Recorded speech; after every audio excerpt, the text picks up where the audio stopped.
The new Lotus meta is here. Which agents are viable and which ones are not for the pro Valorant scene?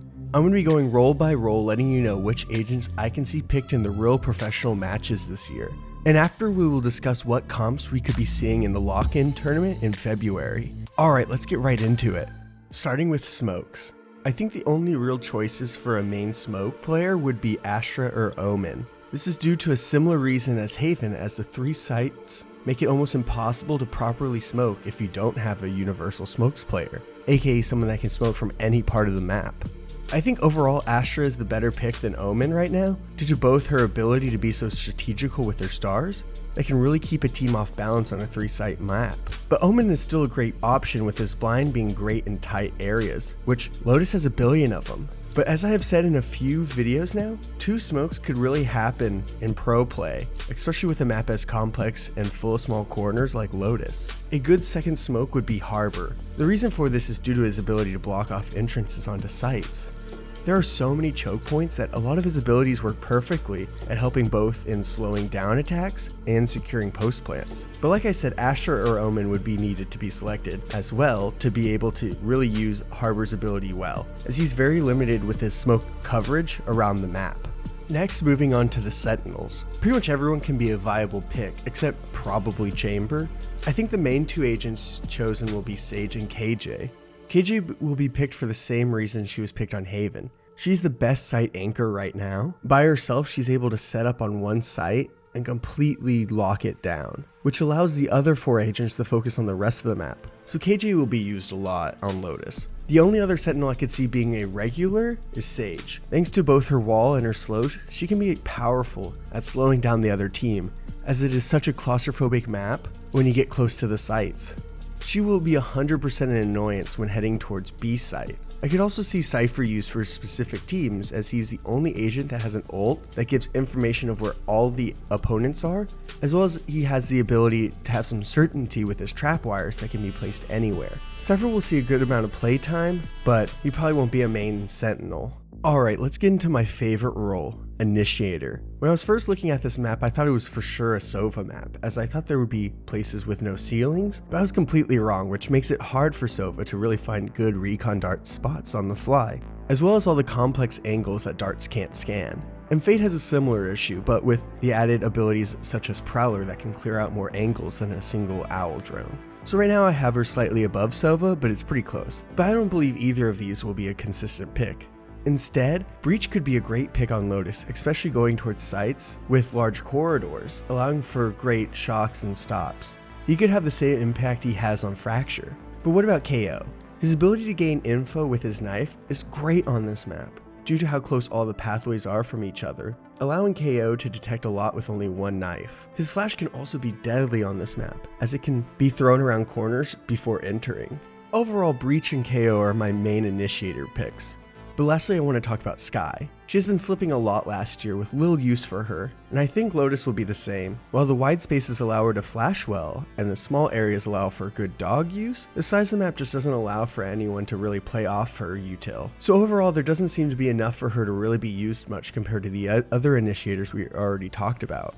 Lastly, on to Duelist. So I mostly just have 2 duelists I really think will be meta, Raze and Jett. This is a pretty straightforward role, as of course Reyna and Yoru and Phoenix are not really meta, and Lotus doesn't really change that. Neon could be used a little bit, just like on Haven, especially with her wall that can really split up sites like on A or C, as well as her stun being really great on this map. Really, Raze and Jett will be used heavily, as Jett has a lot of interesting op angles, as well as her ability to get out of situations when pushing up. These corridors do great for Jett, which allows her for some pretty insane plays. Also, on a more personal level, I've been playing around with Jett on Lotus, and it's been a lot of fun early on, as people still don't understand the map enough, and will leave room for some pretty interesting pinches if timed right. Moving on to Raze, both her ability to take up room quickly, no matter the space, really bumps her up on this map.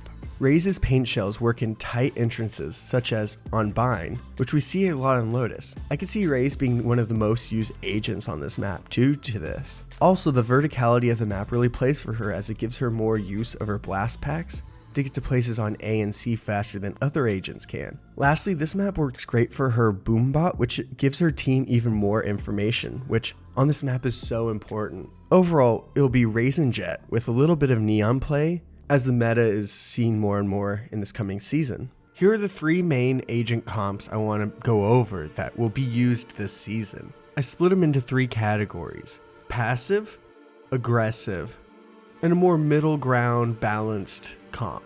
I'm going to start off with my more passive comp, which features 2 Sentinels, KJ and Cypher, which allows for a solid defense and ability to really cover the map well, but having 2 Sentinels can really hurt the attacking side of the map.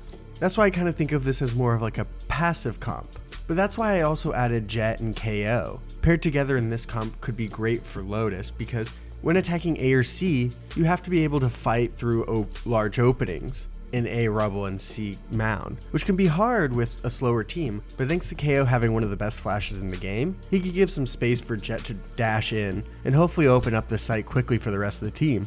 If KJ is still up on the post plan, then this comp can be borderline unstoppable on attacking.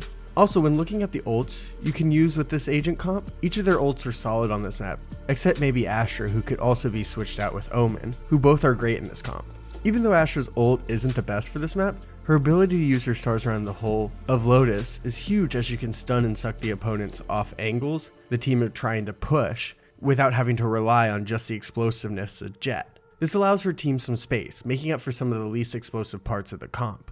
Overall, I do think this is a little more passive compared to the other 2 agent comps I'm going to go over, as having 2 Sentinels can really be a hard time on the attacking side since the nerfing of Chamber. My next comp I want to look at is definitely more aggressive and can lead to some explosive play. Having Raze and Breach together can lead to quick spaces being cleared on attacking, and the ability to slow down the opponent when on defense, with their abilities to shut down individual pathways. Along with this comp, I think having Omen as the main smokes agent is great for an aggressive comp, as you need another flash agent when taking on these aggressive hits, especially if Breach goes down before you can rotate or plant on defense. Also, Omen's ult can create havoc later in the round, as the map is so big. Having a real clutch player on Omen in this map could lead to a lot of great moments. Lastly, I have Harbor in here. I think this would be a pretty niche pick, as Harbor is still trying to find his place in the meta, but we have seen more and more that having 2 smoke players can be pretty powerful. I think Harbor could be a great second smoke for an aggressive team. He can smoke for himself, allowing for more smokes when pushing larger areas. Harbor is my favorite smokes agent when thinking of creative aggressive plays. But of course, I don't think Harbor being picked on Lotus will be super common right away, which is why I also say KO would be a pick in his place. Having additional flash with KO is always a great benefit to pair with other agents, so I can see KO being more chosen in this aggressive comp. On to the last agent composition I want to really highlight. This one I could see a lot of top tier franchise teams playing in Sao Paulo in February. This comp gives a good balance of both a defensive and attacking ability, while allowing for teams to really play in drastically different styles. I think Raze and KJ are must picks when building a solid comp. Jett is a good pick like I said, but I think most teams will use Raze's paint shells to really build good strats, compared to Jett, where you really just need an aim god to really make a huge impact. I also think KO is my pick for Initiator, as he's just a solid all-around agent that can completely block off attacks due to his grenade that covers a whole pathway. I have this map being more of a 2 Sentinel meta, with either Cypher or Sage as a second Sentinel in this composition. With Sage, of course, it gives the team the ability to heal, as well as use slows to close off different pathways when she's defending or on the post plant.